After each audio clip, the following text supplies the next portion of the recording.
உலகத்தில் காயமடைந்த மனிதர்கள் நிறைய இருக்கிறார்கள். அவர்களை குணமாக்க யாராவது வேண்டும். லோகத்தில் முறிவுள்ள மனுஷர் வளரையுண்டு. அவரை சுஷிക്കാൻ ஓராளு வேண்டும். அவனுடைய காயங்களில் எண்ணெயும் திராட்சரசமும் வார்த்து அவனை பராமரித்தான். லூக்கா 10:34.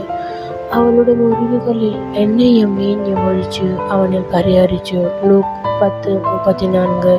ஒரு நல்ல வார்த்தை, ஒரு சிறிய உதவி, ஒரு அன்பான செயல் ஒரு மனிதனின் வாழ்க்கையை மாற்றிவிடும். ஒரு நல்ல வாக்கு, ஒரு சிறிய சகாயம், ஒரு ஸ்நேகமுள்ள பிரவர்த்தி ஒரு ஆளுடைய ஜீவிதம் மாற்ற കഴിയും. என்று யாரோ ஒருவருக்கு நீ நல்ல சமாரியனாக இரு. இன்னாருடைய ஜீவிதத்தில் நீ நல்ல சமாரிதனாக்கு.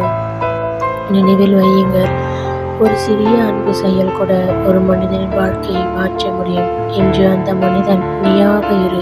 ஓர்க்குக, ஒரு சிறிய ஸ்நேகம் பிரவர்த்தி போலும் ஒரு மனுஷனுடைய ஜீவிதம் மாற்ற കഴിയും. இனி மனுஷன் நீயாகு.